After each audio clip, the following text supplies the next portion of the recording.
Bitcoin and Ethereum both seem completely unstoppable here as we enter into November, historically the most bullish month for Bitcoin and cryptocurrencies. That's right, it is Q4 in the year after the halving, and we're in the most bullish month that usually exists percentage-wise for the market. So you guys are most likely, statistically speaking, in for a massive treat. We just had Crown come on and drop an absolutely astounding $420,000 potential Bitcoin top price. That would mean that the entire market grows by orders of magnitude and will probably smash through that $10 trillion mark as far as total market cap. But we've just seen another hint here that a specific group of subcoins and altcoins is most likely about to have its time in the light, not in months from now, but in days from now. You're definitely going to want to see this as these coins have dramatic upside potential in the very near future. So smash that like button. Make sure you're subscribed with the bell notification on, because you're not going to want to miss videos like this that are extremely time sensitive and help you get ahead and crush this market. With that said, let's dive in. First of all, before we get into this, we're getting literally 4,000 or 5,000 new people subscribing to the channel each and every day. That means that the new investors are back in the market. If that's you, then you need to understand, if you haven't lived through these crushing collapses of the crypto market, you need to have your risk management hats on, because this entire market can grow by 100x and it will go down by negative 90% just as fast. So you need to understand that every time you dabble, especially if you're dabbling in altcoins, that those particular investments can completely tank. You need to be comfortable effectively losing it all with whatever you have in altcoins. And if you're comfortable with that, then you'll be able to potentially hold through the worst of storms. But if you're not, most likely you're going to end up selling at the bottom and getting wrecked, as they say. So please understand that if you're new to this, altcoins are extremely, extremely risky. They also hold the promise of making a lot of money, but it holds just as much promise of wrecking you, especially if you're new and you're not good at analyzing when things have been overpumped or when they are due for a correction.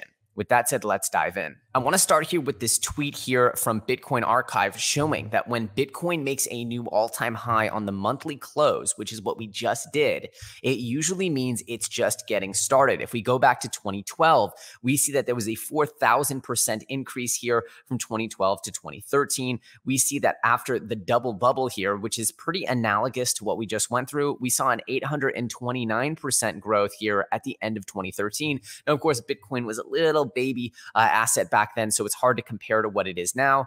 But then we see a 1,752% growth here in 2017. We see a 367% growth here at the beginning of 2021. And the question is, what will we get now, as we've just had this green tick up on the monthly chart that usually indicates a massive bullish engulfing candlestick storm that will bring us to historical new highs. Now, in this case, the question really is, are we going to hit 100K? And if we do, can we go for 2? Can we go for 3?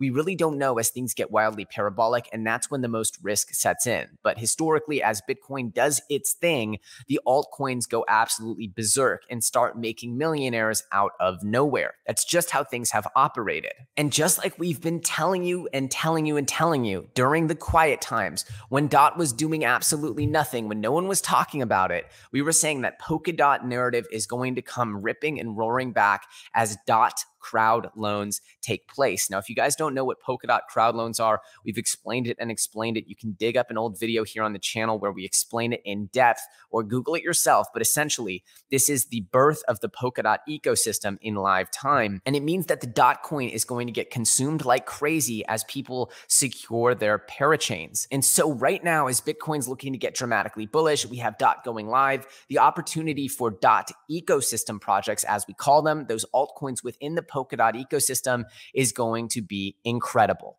So the question is really, which of those coins are the ones that you should be looking at? Well, we see here Donnie Big Bags, one of the foremost Polkadot influencers here on the webs, saying, guys, what's going on? DOT seems to be breaking out again. I heard auctions start next week. Is it true? He's obviously being a bit facetious here. We know that they do, as Polkadot has just tweeted here, the motion to enable parachain registration and crowd loans has passed. Polkadot's council has gone to a public referendum. If passed, parachain teams will be able to register their parachain and open their crowd loan on November 4th, 2021. And that is just days away. So what we'll start seeing is the first wave. Remember, I told you these early parachain winners will be few and far between. They will only let 1 or 2 parachains in at a time. And in a world of crypto and blockchain where there are hundreds of projects launching every month, this is a huge competitive moat that protects these projects. Now, the reality is that we're not exactly sure who's going to win these, but I've made a couple assumptions and I've made a couple predictions on prior videos. So now I'm going to try to give you guys clues to get you ahead of the game, because if I just say it here on the channel, there's going to be 100, maybe 200,000 people who are thinking exactly the same as you. But because you've been researching so well and you're smarter than the average Joe, I'm going to give you some hints so that you can get ahead here. Now, if you go to the Polkadot tab here on CoinGecko, what you'll see here is that Polkadot is part of the Polkadot ecosystem here, which is a tab. You can click on it and you can see all the projects listed in the Polkadot ecosystem. Now, I'm going to give you a hint that this is not all of the Polkadot ecosystem projects that exist.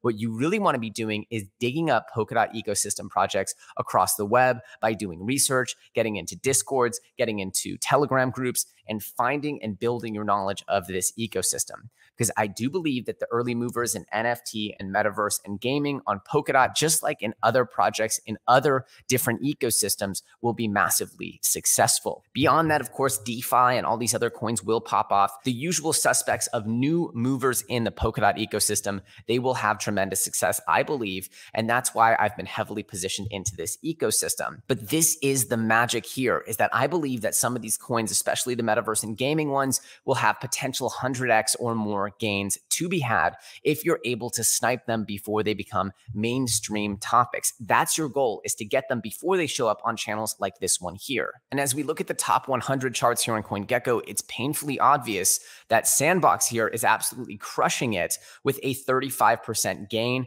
up almost $1 billion on the day to a $1.7 billion market cap. And that is the metaverse hype train that is not stopping anytime soon. Now, Sandbox is one of the biggest, it's essentially my favorite open metaverse that exists right now that has all this collaborative attention and collaborative building within it. There are other projects that are coming out that are interesting, but Sandbox to me is currently the leader in the open metaverse category. Now, of course, there's also Decentraland, but Sandbox is my pick. I just like the way their graphics are implemented. I like the way it looks and feels much better. Now, there will be many other projects, and of course, we're going to be keeping you up to date like crazy, so make sure you hit that subscribe button and you have that bell notification on. Without the bell, you'll probably see the content way too late. But Sandbox, again, proving out, and we told you about Sandbox over and over again in the dip. I think it was about 50 cents or so when we were talking about it last year on the dip, that this was a huge prime mover to come back during the revival of the bull market, as well as the refocus of attention on gaming and metaverse. We also have good news out of Thorchain. Again, we are big fans of Thorchain. Here we can see they have their swap live and working between Ethereum, Bitcoin, BSC, and the native Thorchain. Of course, this is the first interoperable cross-chain layer 1 DEX. Very cool innovation here. And we have Ethereum's first full deflationary week. We've been telling you that Ethereum is getting burned at an absolute insane pace. And while high gas fees truly suck, seeing Ethereum become deflationary is a marvel to behold. Again, there are powerful forces at work here. We also see the layer 2 ecosystem shaping up, with Arbitrum having $2 billion in TVL, Reddit backing it, DYDX doing $1 billion in TVL with more volume than Coinbase, immutable with 0 fees, on minting NFTs, working with TikTok, as well as Loopring. Now, finally, we have even more talk of the 4-year cycle being potentially a thing of the past. I personally would love this more than anything. Seeing this bull run continue would be the most important thing for this industry, as the world needs crypto more than ever. Jobs are harder to come by. People are less inclined to work. There is less and less upside in a 9-to-5, in a college degree, and people need assets that can appreciate. They need a future-proof bet that they can actually use to make their lives easier and live a better, higher quality of life. And so I believe that the 4-year cycle ending would be one of the most important things to see a long and constructive bull run. Instead of just a massive explosion of Bitcoin to 500K or whatever, a slow, steady grind up that has little dips along the way, but then we just keep growing growing. We just keep growing. And the whole industry can prosper in its wake, in its shadow there. That would be absolutely fantastic. And I certainly hope that the 4-year cycle is over. Let me know what you guys think. If this is the case, Willy Woo lays out some fundamental metrics here. But the reality is we just don't know yet. And of course, if the market completely giga nukes and dumps at the end of Q4 here, that's probably a sign that you should have some caution. Does it mean that the market's for sure dead and gone? No, of course, we just don't know what's going to happen. But if things start really nuking really badly, and then the on-chain metrics show that the long-term holders are selling, those diamond-handed whales are selling, that's probably a good sign that we should have some caution and prepare for a potential bear market. But if it does end, if we do end up with the super cycle or the long-lasting bull market that is not governed by the halvings, that would be one of the best things for crypto and by extension humanity I can imagine. So there you have it. Polkadot season is on the horizon, and we have Bitcoin looking to make astronomical new gains. In my opinion, this could be one of the most important moments. And of course, with Polkadot season around the corner, easy ways to allocate to a new trend, an obvious trend on the horizon. Now, of course, I'm focusing exclusively on metaverse, gaming, and projects in that world because it is so clearly the future in my mind. And for that reason, I will be focusing all of my cosmic energy on that space, because dividing your attention up, dividing your conviction is often a way to dilute yourself. Many times you're better off having a few strong plays that you have huge conviction in. And in this case, I have ultimate conviction in gaming and metaverse. With that said, I'm EllioTrades. If you guys got some value out of this, please smash that like button. Of course, you can find me on Twitter at EllioTrades. I'll be coming out with my November coins list. Make sure that you're subscribed with that bell notification on so that you're not the last one in the world to see it. With that said, I thank you guys so much for watching, and I'll see you very soon on the next episode.